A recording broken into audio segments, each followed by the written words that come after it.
This is the Late Round Podcast with your host, JJ Zacharisa.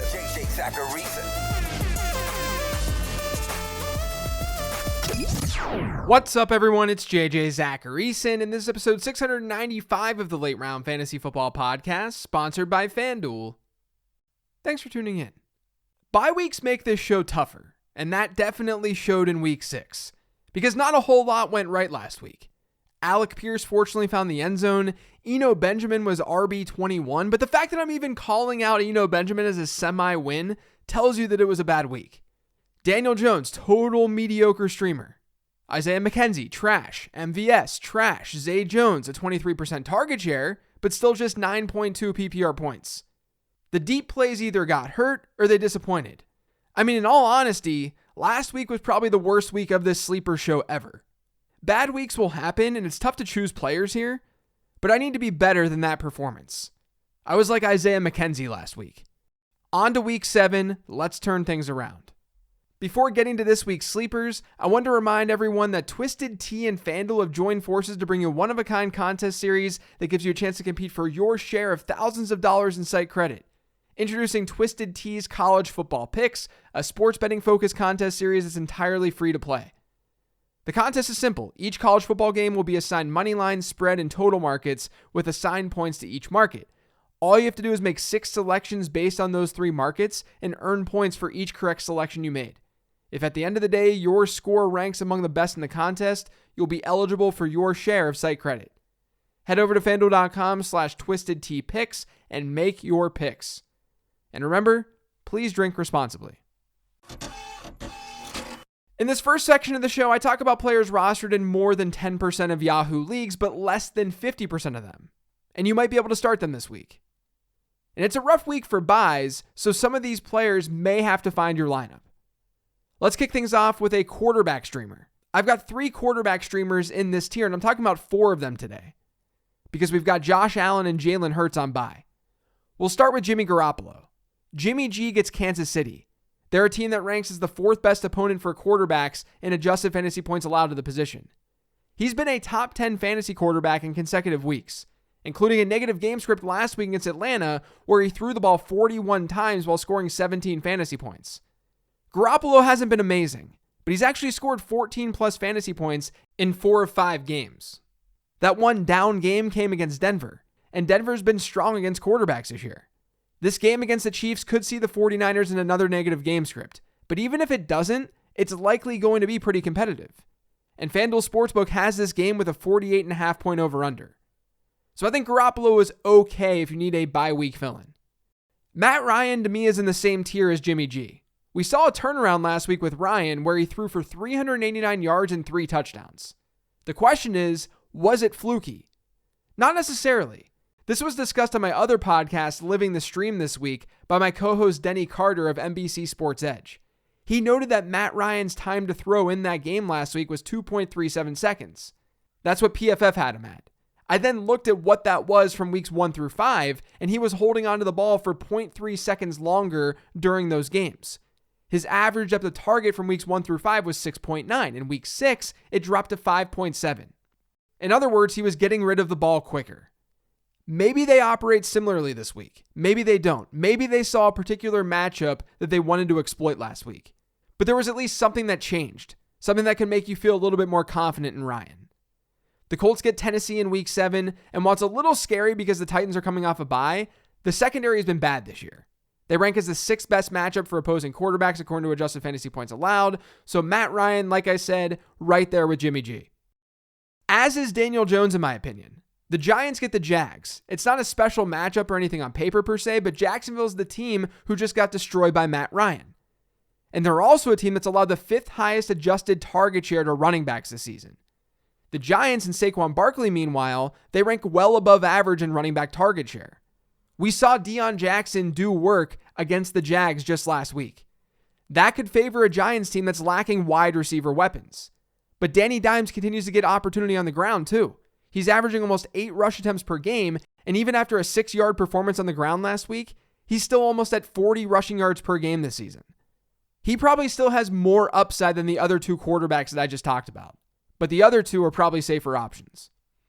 Moving on to running back, as usual, there aren't a ton to choose from. I'm going to go back to Rachaad White this week, though. I know.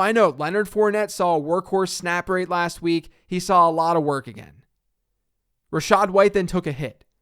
White was inching towards that 40% snap share mark, and then it was just 22% last week against Pittsburgh. To be fair, I don't think anyone saw that game against the Steelers going down the way it went down. The Bucs now get Carolina, and they're 10.5-point road favorites. Carolina's been average against running backs in adjusted fantasy points allowed. So if the Buccaneers do get out to that lead, I'd imagine that we would see more Rachaad White than we did last week. Latavius Murray is also an interesting choice from this tier, but I don't think he's a smash play by any means. Murray dominated running back rushes for Denver on Monday. He saw almost 80% of the team's running back rushes against the Chargers.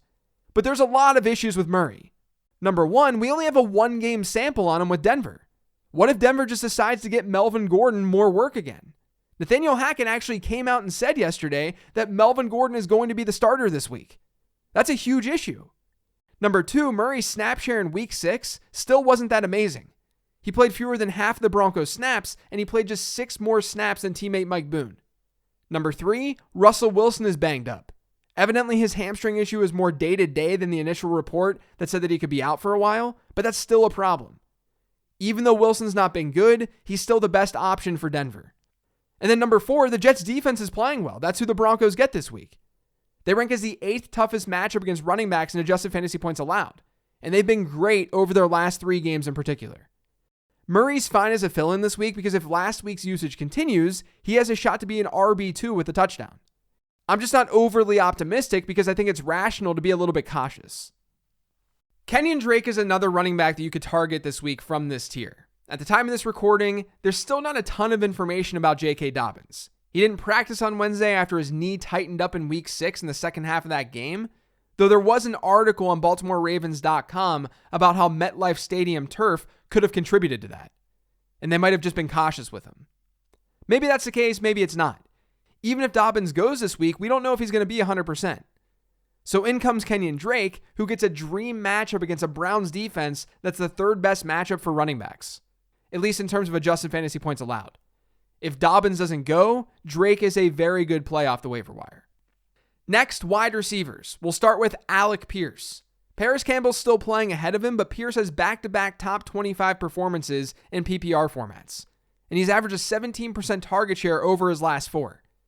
And he gets Tennessee. The Titans have been smoked at times this year by perimeter wide receivers. Stephon Diggs in week 2, number 1 wideout on the week. Mac Hollins in week 3, number 2 wide receiver on the week.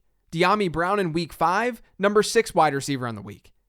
The last time we saw these two teams face off, Pierce had 4 catches for 80 yards, and that was on just a 44% snap share. The Titans are the 2nd best matchup in adjusted fantasy points allowed to wide receivers, and Pierce has a chance to take advantage. Now, as is the case each week, I'm going to talk up Zay Jones. Last week's matchup was not ideal. That's something that I had talked about on the show. But this week's, it's a little bit better. The Giants have been pretty average against wide receivers this season. But according to PFF's expected points model, Jones is now 17th in expected PPR points per game this year. And that's at the wide receiver position. He's averaging a target share per game of over 21%. He'll keep getting mentioned on this show as a bye-week fill-in as long as that continues. Rondale Moore is still out there in more than half of Yahoo leagues too. So I've got to bring him up on the show again. No Hollywood Brown might shift some more looks towards Rondale Moore. But we do have to keep in mind that DeAndre Hopkins is back. This week, though, both Hopkins and newcomer Robbie Anderson might not be fully ready. One of them hasn't played all year, the other one's coming from another team. So we could see a lot of Rondale Moore, who's now seen target shares of 16%, 21%, and 28% over his 3 games this year. He's a nice high floor option once again. Now, if we go a little bit deeper, I also think Donovan Peoples-Jones is kind of interesting this week.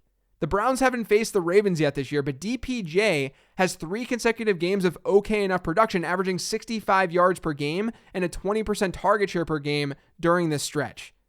Baltimore's secondary probably isn't as bad as the numbers show because of how they performed against Miami earlier this year, but on paper, they're an above average matchup. Peoples-Jones hasn't been bad. I do think he deserves a look.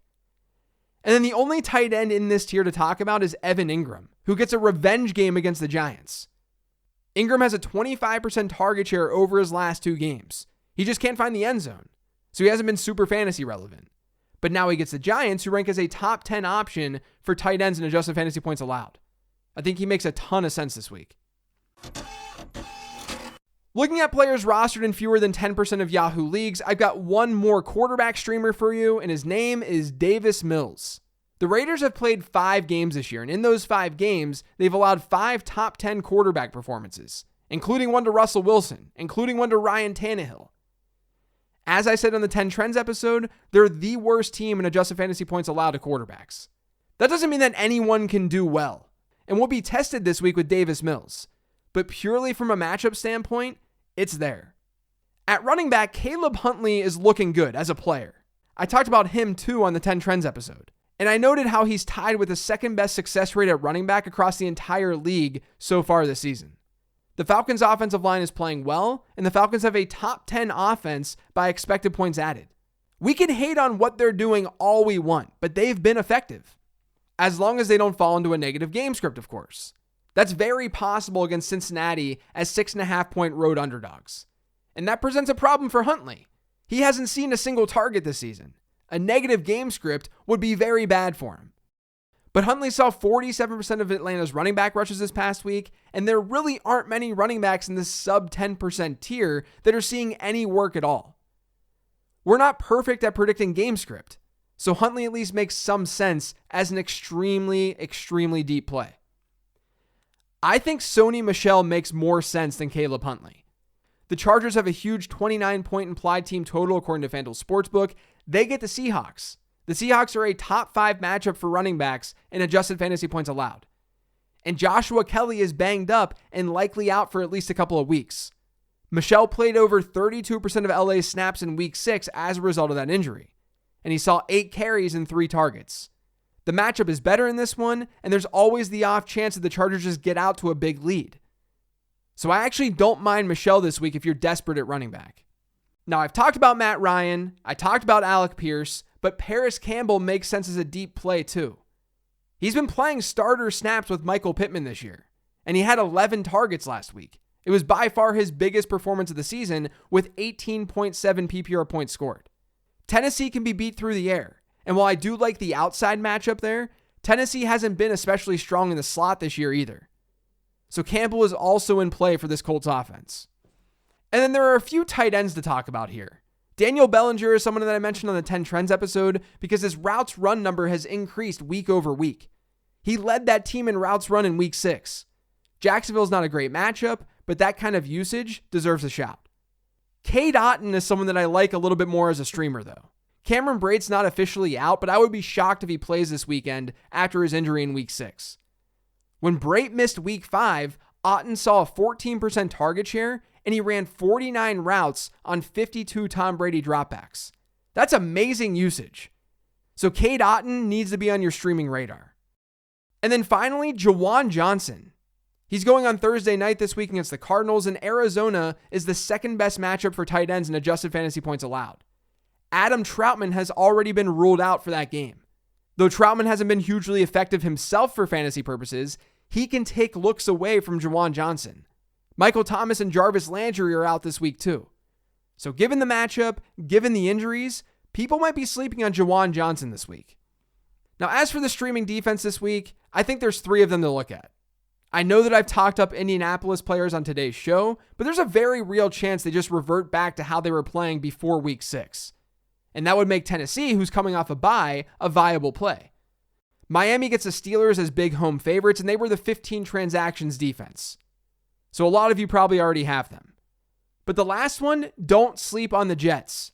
Denver's been the 6th best matchup for opposing defenses this year. Russell Wilson is banged up, and the Jets have been very good defensively over their last 3, ranking 4th, 8th, and 2nd in weekly scoring against the Steelers, Dolphins, and Packers. They've averaged 3 sacks per game over that time. I have these defenses currently ranked as the Dolphins, Jets, then the Titans, but they're all reasonable streamers here in week 7. That's going to do it for today's show, though. Thanks to all of you for listening. If you get to subscribe to the Late Round Fantasy Football Podcast, make sure you are by searching for it pretty much anywhere podcasts can be found. And don't forget to follow me on Twitter, @LateRoundQB. Remember to check out lateround.com, join the Patreon, all that good stuff. Appreciate you guys listening. I'll talk to you tomorrow.